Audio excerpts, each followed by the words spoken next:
All right, so it's been a while since I recorded a video for the channel, a couple of weeks, but given the fact that I've been trying to do this every week, I'm a little disappointed with myself. However, I've been really busy pushing the business.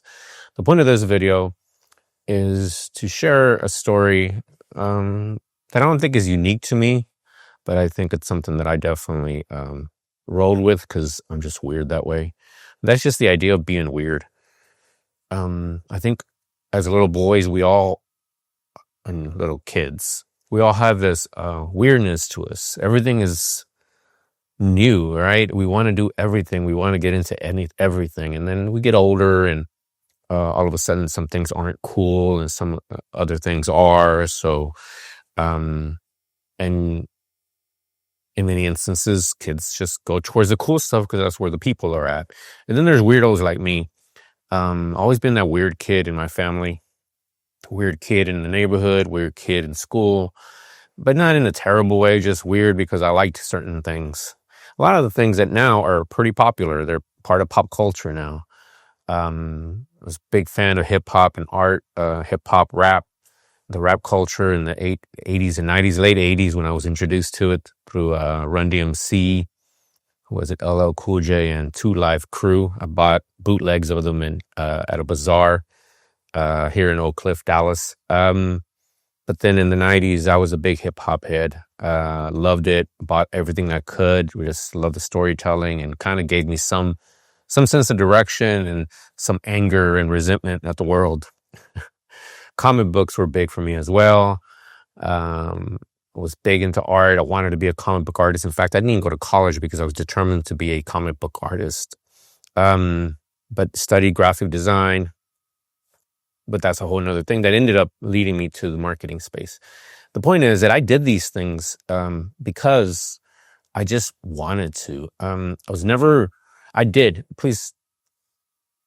Please know that I did follow some trends, as all kids do as they're trying to discover themselves. But ultimately just became this weird kid that decided not to follow them too much. So much so that I became really strange. I had a friend that I hung out with a few years ago, and he told me, because I asked him, what was I like? He was literally one of the original crew that I grew up with. And I said, what was I like? He said, man, you were crazy. You were just crazy. While we're all out playing, you would be at home drawing. I'd have to drag you out of the house, literally drag you out to come play with us. And it's not like I didn't like playing. So it's also this, I think, even now, this fight that I have of having these big ideas that I need to work on and also needing to socialize. And when I socialize, I'm pretty good. But I can't relate to the things that they're doing too much because I'm in my head. I'm doing these things that are different. And I guess the point of this video is to say that if you have something you like and it's not hurting anyone, you should pursue it. If you have this curiosity, you really should pursue it. I did. And all those little weird quirks, things that I did that people didn't understand are not just now, it's actually been paying off for a little bit. And it's really coming together, coalescing. Is that the right word? I hope I am. Just coalescing, coming together in a nice little skill stack, in this nice little person that is me. And all these things that help create me, all these weird things that I was into are now a part of me, and it's something that I'm pretty prolific and proficient at. I still didn't know how bad it was in terms of, even as an adult, I didn't know how it was being perceived. Never mind my family, because I'm sure they're like, oh, that's just TV being TV. But people that knew me and known me for a while knew that I wouldn't say eccentric, but I was always curious and willing to try things. Luckily, one of those things I tried was the internet.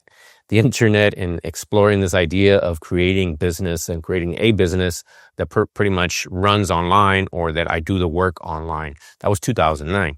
So I've always been open to these ideas that allowed me to explore, to find new ways of making money.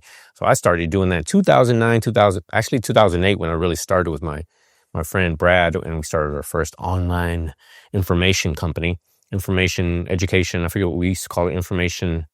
We used to have a new term, another term for it back in the day. Now it's called just course creation and training. At any rate, that mindset has always been there. And I had a conversation with my friend recently, one of my oldest friends, Big Mike. And he told me, he said, well, I remember when you were taking improv T, I didn't understand it.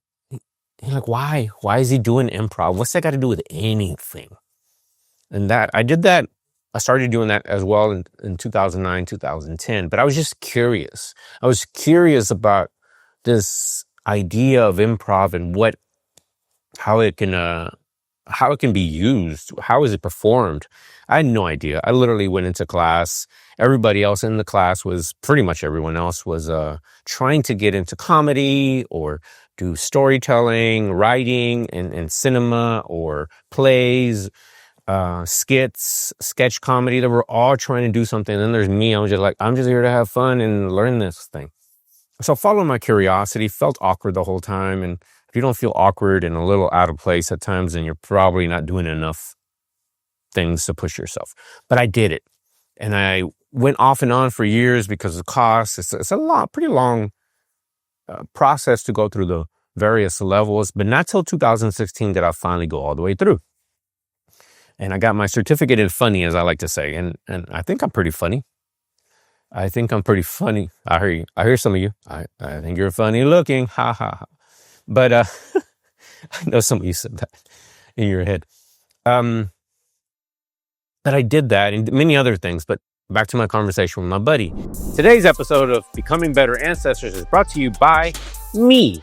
That's right, TV the Marketer, founder of Rockstar.Marketing, where we help small businesses stop being invisible and start becoming unforgettable.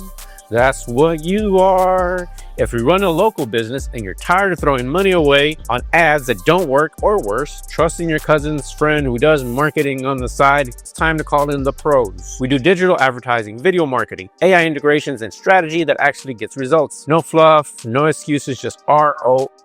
Head on over to www.rockstar.marketing. It's a real thing. And let's make some marketing magic happen. And he said to me, I didn't understand what that had to do with anything, why you're wasting your time, is what I heard in my head. He didn't say those words.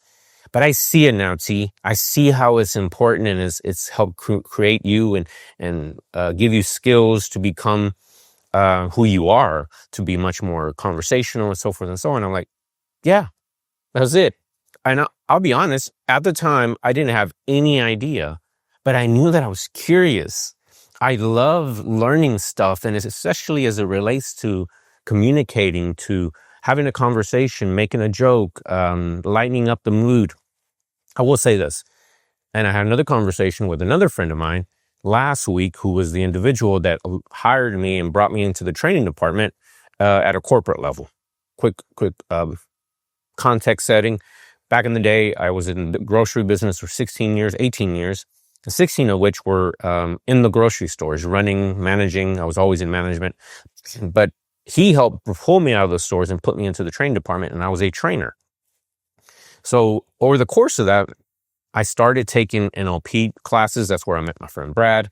And then I started taking improv classes. And I did this on my own because I did want to improve. So I will say that there was one outcome from improv for me, which was to make me more flexible. When I was teaching classes, inevitably, you have some smart asses. And those smart asses love to hit you where it hurts or try to derail the class in a way that is not really useful, beneficial, but they you know who they are. You might have been one yourself. You know who you are. Or you may have been next to the guy. But what improv taught me is that there's always this flexibility. And I'll say this specifically.